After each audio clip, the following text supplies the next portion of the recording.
Hi friends, welcome to my channel. It's recipes by J.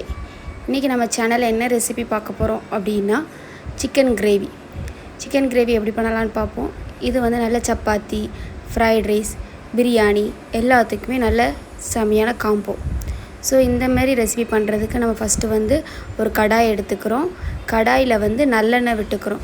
நம்ம mostly நான்வெஜ்ஜுக்கு நல்லெண்ணெய் விட்டால் நல்ல டேஸ்ட் நல்லாயிருக்கும். ஸோ நல்லெண்ணெய் விட்டுக்கிறோம். நல்லெண்ணெய் விட்டுட்டு அதுக்கப்புறம் என்ன போட போகிறோம் அப்படின்னா ஒரு பெரிய பல்லாரி ஃபுல் சைஸ் பல்லாரி எடுத்து முழு பல்லாரி ஒன்று போட்டு கட் பண்ணி எண்ணெயில் போட்டு வதக்கணும். பல்லாரி நல்லா செவக்க வெந்ததும் 1 டேபிள் ஸ்பூன் இஞ்சி பூண்டு பேஸ்ட் போட்டு நல்லா ஃப்ரை பண்ணணும். அதுக்கப்புறம் ஒரு தக்காளி, ஃபுல் தக்காளி, ஒரு பெரிய சைஸ் தக்காளி அதை கட் பண்ணி கொஞ்சம் குட்டி குட்டி பீஸாக கட் பண்ணி இந்த வெங்காயம் இஞ்சி பூண்டு பேஸ்ட்டோடு போட்டு நல்லா ஃப்ரை பண்ணணும். இது கூடயே கருவேப்பிலை போட்டால் தான் கிரேவி நல்லா டேஸ்ட்டு நல்லாயிருக்கும். ஸோ கருவேப்பிலை இதெல்லாம் போட்டு மூணுமே நல்ல மசிகிற அளவுக்கு கிண்டி விட்டுக்கிடணும். அதுக்கப்புறம் சிக்கன், நான் ஆல்ரெடி மஞ்சள் போட்டு கழுவி வச்சுருக்க சிக்கன்.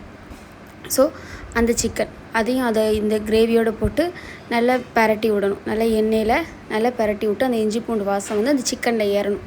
ஸோ அதுக்காக நல்லா நம்ம பரட்டி விட்டுட்டு இது கூட நம்ம என்ன பொடி ஆட் பண்ணுறோம் அப்படின்னா மஞ்சத்தூள், 1/4 டீஸ்பூன் மஞ்சள் தூள், 1 டீஸ்பூன் மிளகாத்தூள், 1 டீஸ்பூனு கூட எக்ஸ்ட்ரா ஒரு 1/4 டீஸ்பூன் ஆட் பண்ணியிருக்கிறேன் மிளகாத்தூள். ஸோ காரம் அதிகமாக தேவைப்படுறவங்க கொஞ்சம் கூடவே மிளகாத்தூள் ஆட் பண்ணிக்கலாம். இதுக்கப்புறம் வந்து வேறு என்ன பொடி ஆட் பண்ணுறோம் அப்படின்னா மல்லித்தூள், அது ஒரு டீஸ்பூன் மல்லித்தூள். அவ்வளோதான், வேறு எதுவும் நம்ம பெருசாக ஆட் பண்ணலை. இந்த 3 பொடி மட்டும்தான், மஞ்சத்தூள், மிளகாத்தூள், மல்லித்தூள்.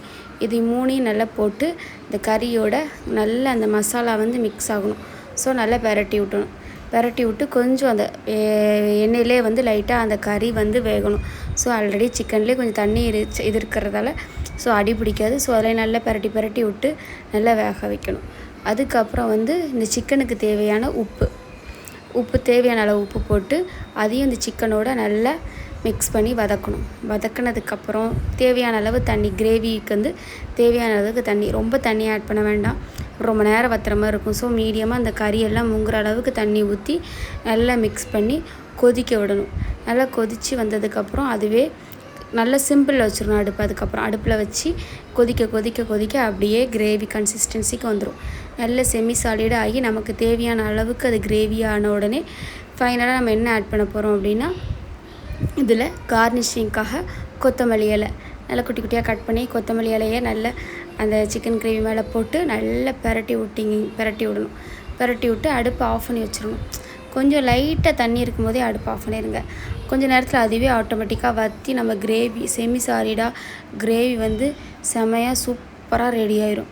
அப்படியே ஒரு பிரியாணி, ஒரு சப்பாத்தி, ஒரு ஃப்ரைட் ரைஸ், தோசை, நல்ல சைடிஷ் இது வச்சு சாப்பிட்டா அருமையாக இருக்கும்.